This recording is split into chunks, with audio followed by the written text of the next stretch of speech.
Good morning out there. It's Monday grades morning time, and my early rising brethren are just gonna love what we have today because we got a lot of really good performances yesterday, and so many that I had to limit the D's and F's. So it's there wasn't a lot of just crazy scoring, a few, but not a lot of individual explosions everywhere.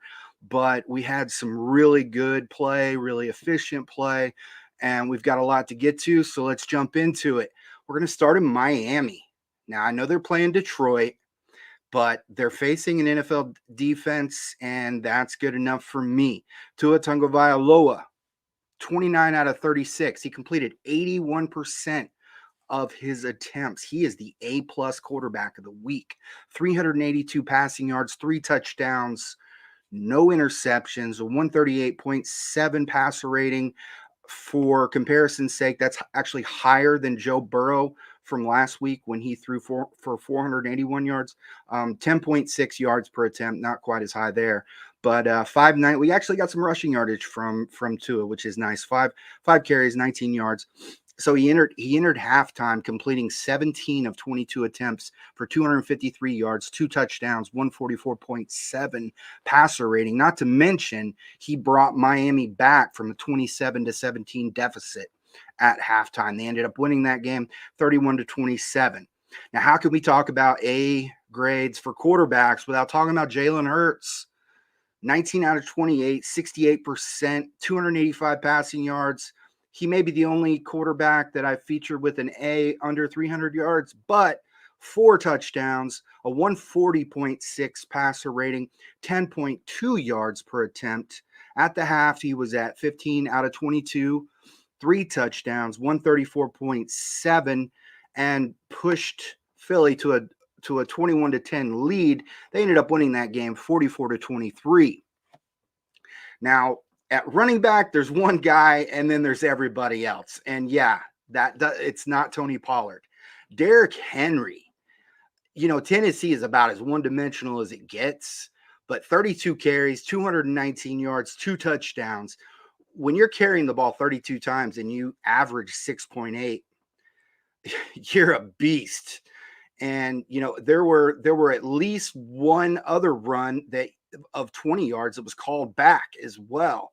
He had 8 first downs. Don't think that was the most. I think it was the second most. That's 31% on either resulted in a touchdown or a first down. Again, 32%, 32 carries. So 7 runs of 10 plus. He had 30 of his touchdown yards, or 30 of his yards were on touchdowns.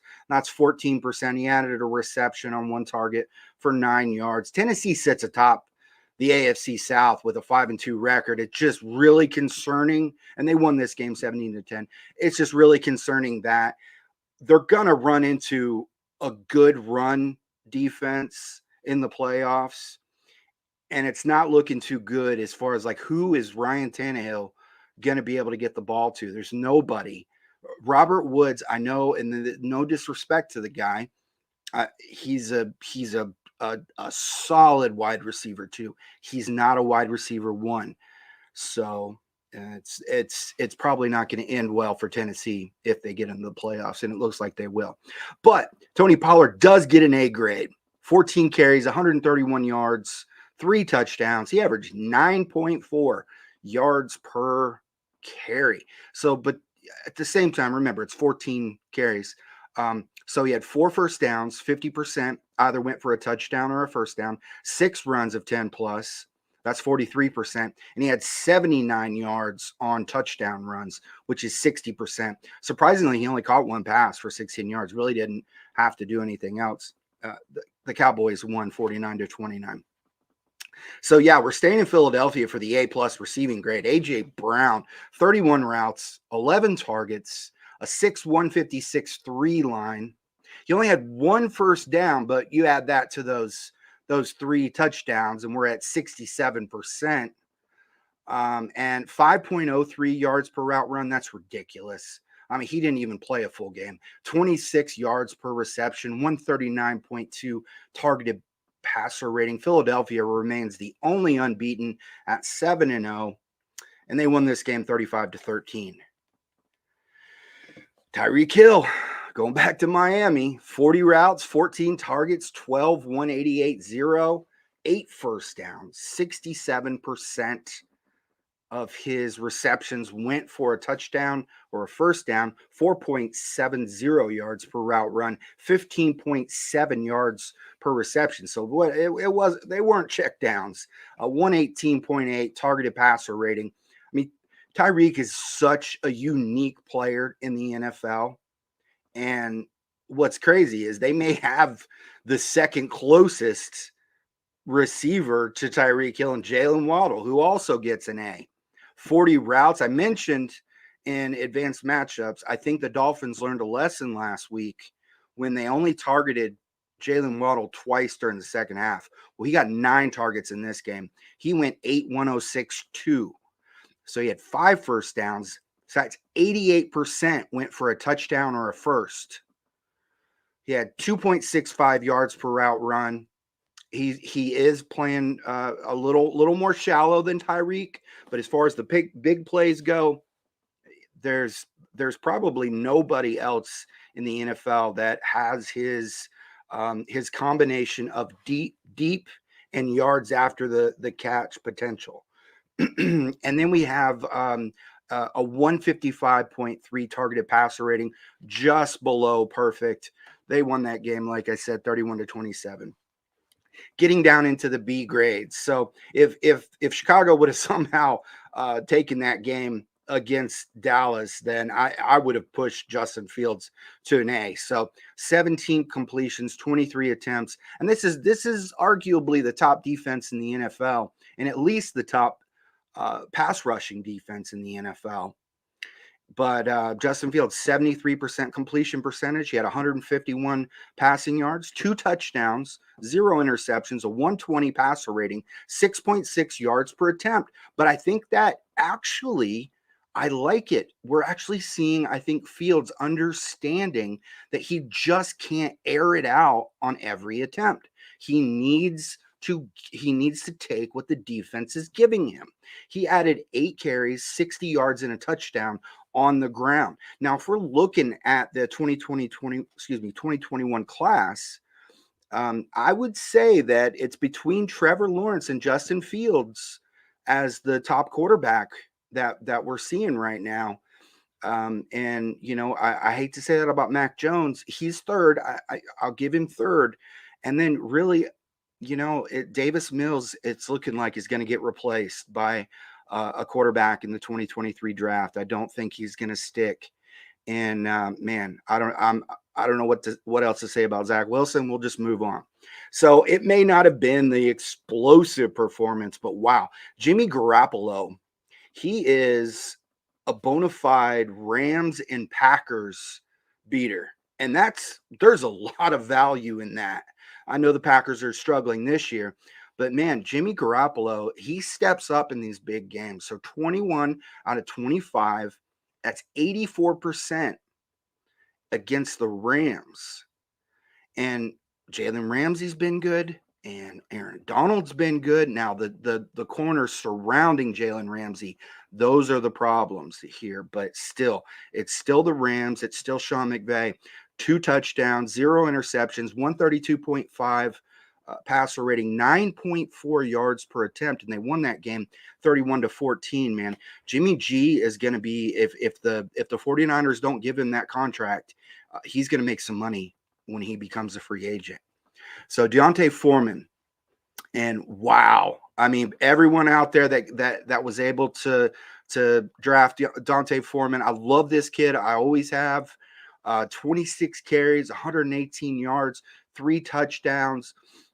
It was only 4.5 yards per attempt, but this was a good Atlanta run defense, or I'll say middle of the road, but still, it's the same Carolina O-line, which is not bad, but it is struggling with some injuries right now. But 5 first downs, that's 31% of his carries. Was either a touchdown or a first down. Now, remember, we go back to Derrick Henry. His was 31% as well. 4 runs of 10 plus yards. He didn't have the big runs by Henry, and only 15 of his yardage came on touchdown, which 13%. He also added a 2-point conversion on the ground. He only saw 1 target in the game. That game, wow, the ending was just classic. It's literally going to be a classic. And so they lost 37-34 in overtime. So Minnesota, man, everyone's talking about the Eagles. I mean, they deserve it. Everyone's talking about the Bills. They deserve it. Probably the 2 teams that right now are the favorites to make it to the Super Bowl. Cowboys aren't far behind, and don't forget about Minnesota, man. 6-1 now. I mean, come on, they're playing some good ball. Dalvin Cook is looking good too. So not only did he rush 20 times, 111 yards and a touchdown, 5.6 yards per carry, he had 6 first downs, 5 runs of 10 plus, only 4 yards on touchdowns, but who cares? It was a 4-yard touchdown run, whatever. But he added 5 catches for 30 yards on 6 targets. I mean, that's some really good efficiency. Dalvin Cook has been just phenomenal this year. Not top 5 or anything, but right where we want him for our first round running backs. He's been deserving of that in season long. So good game for Cook, and they won that game over Arizona 34-26. Travis Etienne. Okay, so if it was Etienne that was traded away, I would be pretty excited about James Robinson, but Travis Etienne, man, he has really stepped up here. It's unfortunate that he's playing for the Jaguars, but that's life, and that's partially why he's seeing this just massive role that he is such, right away, because he really didn't have a rookie year. So this is his rookie year. So 24 carries, 156 yards, a touchdown. That's 6.5 yards per attempt against a stout Denver run defense with some injuries. But I mean, really, we're talking about most teams at this point in the season there, but 10 first downs. That's the highest, 46%. He had 4 runs of 10 plus, and he only had 1 yard on his touchdown. And I would have considered moving him up here. And I almost did, except it's the 3 guys at the top. I mean, consider Foreman and Cook are also getting B's here. So we're not talking about scrubs here getting B grades. But I can only give out so many A's. It just would be ridiculous. It's like a college professor. He's going to percentage out his grades, and I'm not giving everybody an A here. And Travis Etienne, he only had 3.60 through the air. He's been such a good receiver. Would have been nice for him to help his squad, put some more points on the board. But they lost that game 21-17. And I didn't catch it in the previous ones, but it was so strange listening to the England's national anthem and it saying "God Save the King." I forgot. Didn't expect that. It's just, we don't live there. So anyway, and then one too many names at running back, like I said, but Alvin Kamara deserves an honorable mention. He had 3 touchdowns and a really good game, but just not doesn't get a card this week. So Stephon Diggs, 28 routes, 8 targets. I mean, Mr. Consistency, 6, 108, 2 first downs. That's 50% of his receptions went for a touchdown or a first. 3.86 yards per route run, 18 yards per reception, a 156.3 targeted passer rating, near perfect. They won 27-17. Wow. Green Bay is not going to make the playoffs. No, they're looking like Tampa Bay is not going to make the playoffs. Yeah, they could come back, but wow. I mean, they've got the cards stacked against them here. But DeAndre Hopkins, 54 routes. I mean, he was in on 100% of the plays here, run and pass. 13 targets, 12, 159, 8 first downs. That's 67%. 2.94 yards per route run, 13.3 yards per reception, a 143.3 targeted passer rating. They lost that game 34-26. Definitely not due to his contributions. Now this one, believe it or not, for the first place Falcons in the NFC South, we have Kyle Pitts. 31 routes, 9 targets, 5 receptions, 80 yards and a touchdown. Now, a lot of people drafted Kyle Pitts as though he was, a top 3 tight end, top 3 or 4, and he's found it more difficult to produce, and even up to last year's standards. But we have to look at how the offense is run. This is an offense that is trying to grind out victories, and they're doing a good job of it. They have 4 of them. Arthur Smith, I hope you got your Coach of the Year wagers in, because he's looking really good. They somehow make the playoffs after what they did last year. I can't imagine how anyone. I know Philadelphia fans, but Atlanta compared to Philadelphia is another dimension.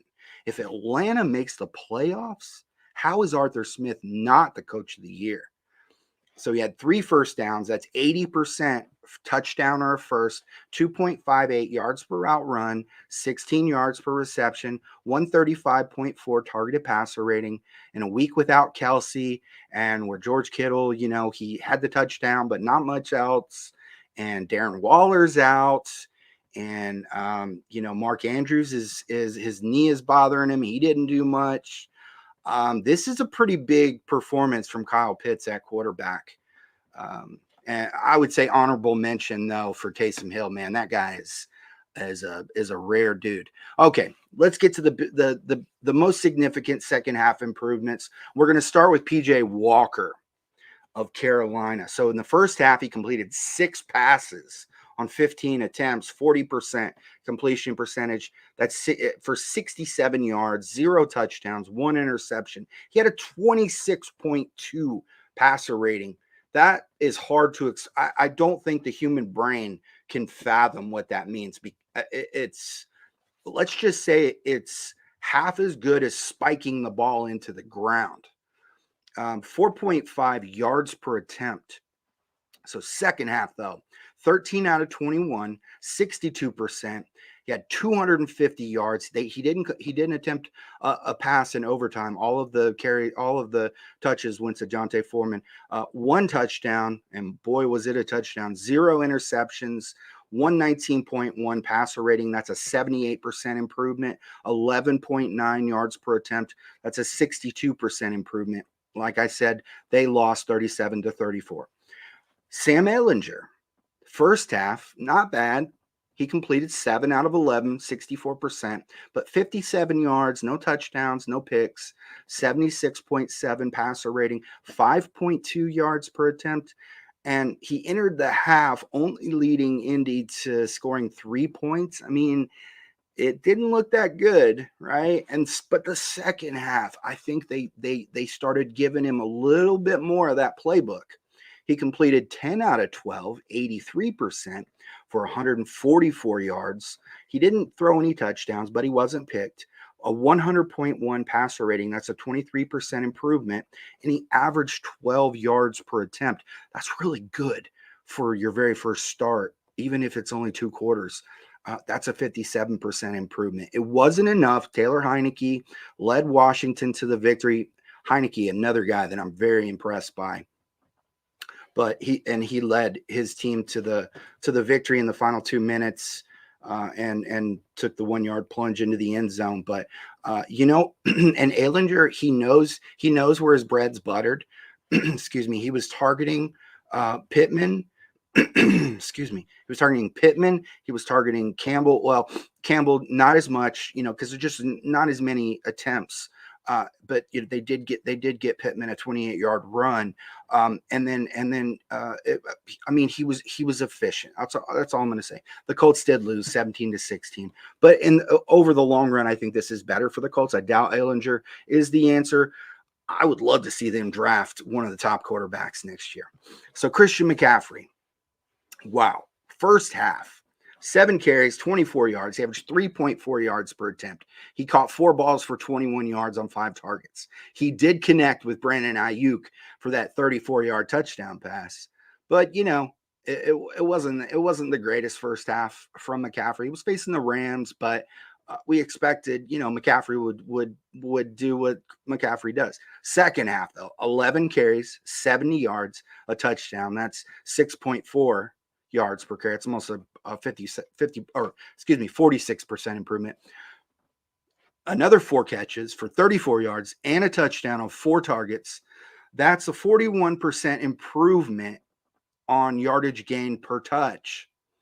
And by scoring those touchdowns, he is the first player since 2005 and also joins LaDainian Tomlinson, David Patton, and Walter Payton since the 1970 merger to throw, catch, and run for a touchdown in a single game. The 49ers won 31-14.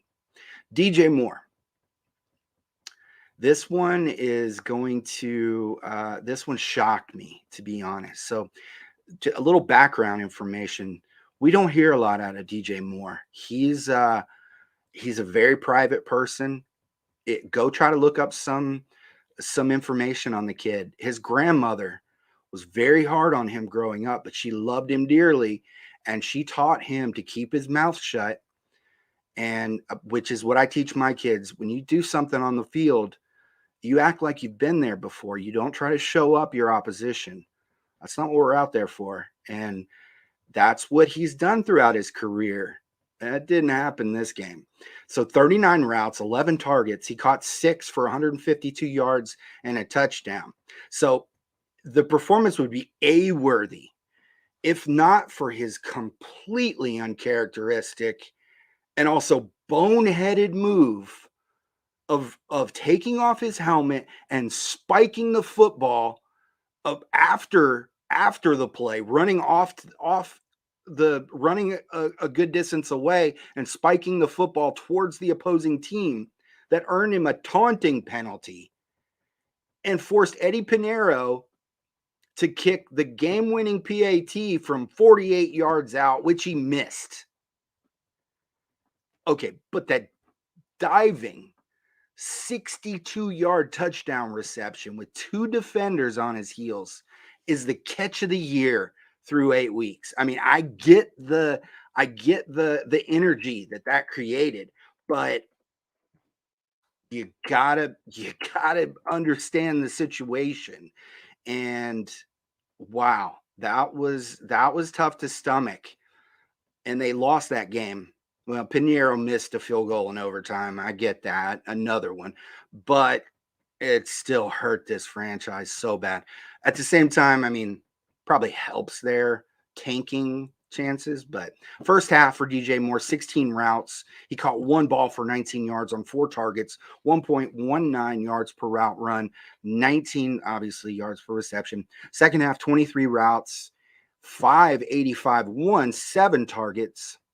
And I don't think that's right. I think that's off. I think it was more, it was 134, so 24, 115 and 1 on 7 targets. 3-point, and that's probably not right. At 85 yards, it's a 68% improvement. So we're probably looking at around an 80% improvement there in his yards per route run. And they lost that game because of that play. So D grades. I predicted, I don't want to be I told you so guy, but I just thought these matchups for the Jets teams were not looking good. They were traps, and both of them turned out to be correct. Daniel Jones, 17 out of 31, 55%, 176 yards, no touchdowns, no interceptions, 71.4 passer rating, 5.7 per attempt, 6 carries, 20 yards. If this is how we're going to see Daniel Jones play as the competition stiffens, the Giants are not going to do anything this year. And the issues with their injuries on the O-line and the fact that, I mean, unless they're going to make a deal today, they don't have a wide receiver to really do anything on the outside. No offense to Slayton, but we've seen him flop with Daniel Jones. So we'll see. In Las Vegas, Josh Jacobs. I mean, he's been arguably the MVP at running back so far this year, and he didn't do anything this game, but he only got 10 carries, 10, 43, 0. He only had 2 first downs. He had 1 run of 10 plus and caught 2 passes for 11 yards. They lost that game 24-0. Tyler Higbee. So he blew up against the 49ers earlier in the year. This game, 25 routes, 6 targets. He caught 2 for 15 yards, 1 first down, 0.60 yards per route run, 7.5 yards per attempt. He had a 42.4 targeted passer rating. It's just like, that's a hair above a spike. They lost 31-14. So to the F grades. And, some people will look at the box score. They'll see the 355 yards for Zach Wilson without the qualifiers necessary. And they'll be like, oh, it was a good game. No. He completed 20 out of 41 passes, 49%. Right? 2 touchdowns. Yeah. 3 interceptions. 64.6 passer rating, 8.7 yards per attempt. Again, those last 2 numbers, they don't scream F, right? 150 of his yards, or 42%, were collected in garbage time with New England in a prevent, including 27% on the final drive. Welcome to life without Breece Hall. The losses will follow. Las Vegas, Derek Carr, 15 out of 26, 58%. He threw for 101 yards, 0 touchdowns, 1 interception, a 50.3 passer rating, 3.9 yards per attempt. Everything I just said means nothing. 3.9 yards per attempt. Josh Jacobs could throw for 3.9 yards per attempt. The Raiders lost 24-0. Eno Benjamin, 9 carries, 22 yards. That's 2.4. That's a 2.4 average. He had 1 first down. He had 0 runs of 10 plus. 8 of his 9 runs went for 4 yards or less. He added 4 receptions, 23 yards on 7 targets. But just for fun, he added an unnecessary roughness penalty, just to make sure it was clear he gets an F. Michael Carter. The Jets are going to be featuring James Robinson. It's just not too soon. It's like it should have already happened. They should have forced it this week. Because Michael Carter, he's a good player, but he's not a good featured running back. He's an RB2. He's a change of pace. He's slightly bigger than a satellite back, but he should not be in a featured role. 7 carries, 26 yards, 3.7 yards per attempt. He had 1 first down. He had 1 run of 10 plus. 6 of 11 touches went for 4 yards or less. And 435 on 7 targets receiving. Again, the Jets lost. All right. Granted, it was clear Davante Adams was slowed by his reported illness. But, 5 targets, 1 catch, 3 yards, a 39.6 targeted passer rating. That's spike. That's a spike right there. So the rookie faceplant of the week is Malik Willis. 6 completions on 10 attempts, 60%, blah. 55 yards, 0 touchdowns, an interception, 35.4 targeted passer rating, 5.5 yards per attempt. I literally could do better than that because I can spike the football. 5-12-0 on the ground. The Titans, they may as well have had King Henry play from the Wildcat the entire game. They won that game 19-10. It's not looking great for their future. That's it for Monday Grades. Hope you enjoyed, and we'll catch you next week.